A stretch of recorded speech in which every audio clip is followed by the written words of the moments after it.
The Lost Book of Enki. This is the account of the journey from Nibiru to Earth. Enki and his pilot Anzu, who is the Chariot's commander, travel with 50 heroes to the Earth.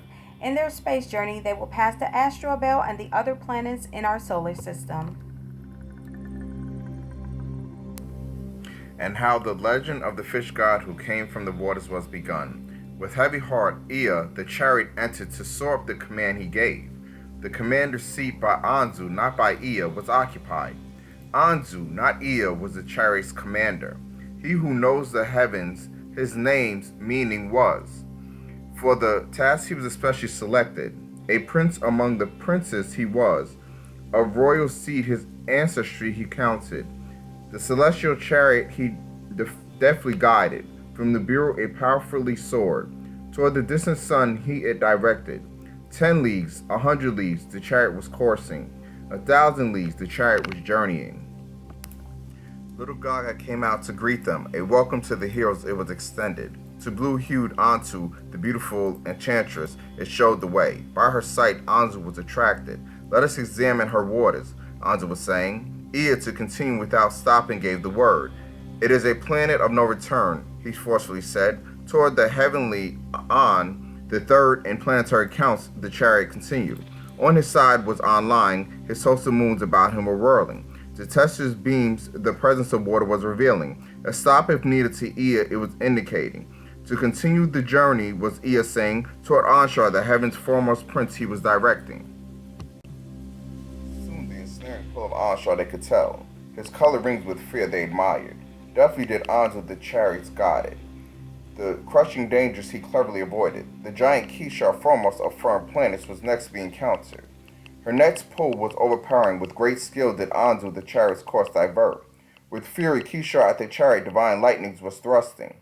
Her host at the uninvited she directed. Slowly Kishar moved away for the chariot the next enemy to encounter. Beyond the fifth planet the hammer bracelet was lurking. Ea his handiwork to set a roaring commanded. The water thrusted to prepare. Toward the host of turning boulders the chariot was rushing. Each one like a slingshot stone ferociously at the chariot aimed. The word by Ea was given. With the force of 1,000 heroes the stream of water was thrust. One by one the boulders turned face. A path for the chariot they were making. But as one boulder fled, another in its stead was attacking. A multitude beyond count was their number. A host for the splitting of team out revenge seeking. Again and again Ea the commands gave. The water thrusted to keep it roaring. Again and again toward the host of boulder streams of water were directed. Again and again the boulder their faces turned. A path for the chariot making, and then at last the path was clear. Unharmed the chariot could continue.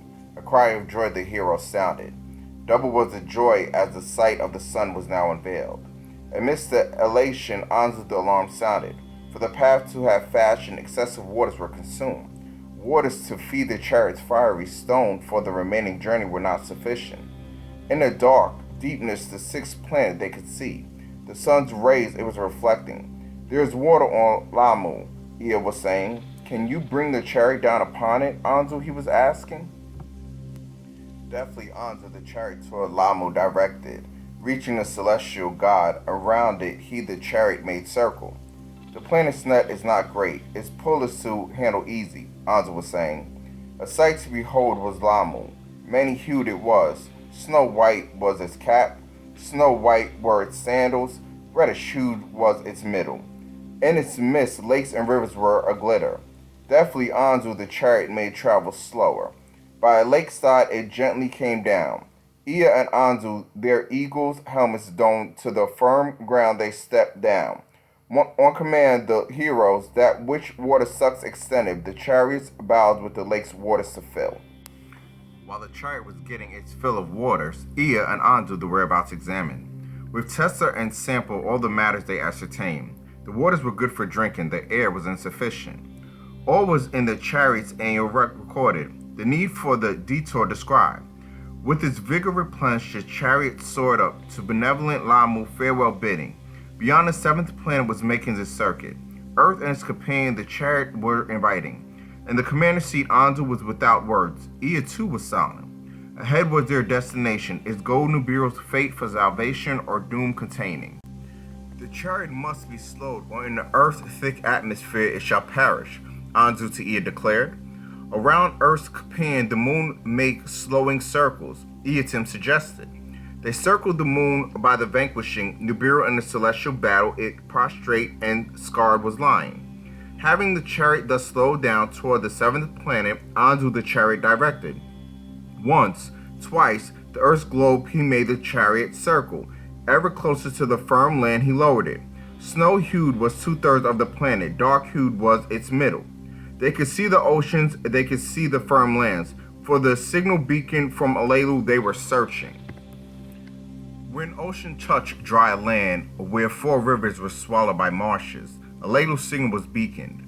Too heavy and large a chariot is for the marshes, Anzu was declaring. The Earth's pulling net, too powerful for on dry land to descend it is, Anzu to Ea announced. Splash down in the ocean's waters, Ea to Anzu shouted. Around the planet, Anzu made one more circuit, the chariot with much care toward the ocean's edge he lowered. The chariot's lungs he filled with air into the waters. Down it splashed. Into the depths it was not sinking. From the speaker a voice was heard, to earth be welcome, Alelu was saying. By his beam words the direction of his whereabouts was determined. Toward the place Anzu the chariot directed. Floating as a boat it was upon the waters moving. Soon the wide-ranging ocean narrowed. Dry land on both sides as guarding appeared. On the left side, brown-hued hills were rising. On the right, mountains to heaven their heads raised. Toward the place of Alelu was the chariot moving. Floating like a boat upon the waters it was. Ahead, the dry land was covered with flooding. Marshes the ocean were replacing. Anzu to Hero's commands uttered. Their fisher's suits to put on he ordered. A hatch of the chariot was then opened. Into the Martians the heroes descended. Strong ropes to the chariot they attached. With the ropes the chariot they were pulling. Alelu's beam words more powerful were becoming. Hurry, hurry, he was saying. At the edge of the marshes a sight there was to behold. Gleaming in the sun rays was a chariot from the Nibiru. Alelu's celestial boat it was. The heroes their paces quickened. Toward Alelu's chariot they hurried. Impatient Ea donned his fisher's suit. Within his chest his heart was like a drum beating. Into the marsh he jumped. Toward its edge hurried steps he directed. High were the marshes flooding. Deeper was the bottom than he expected. He changed his gait to swimming. With bold strokes forward he advanced.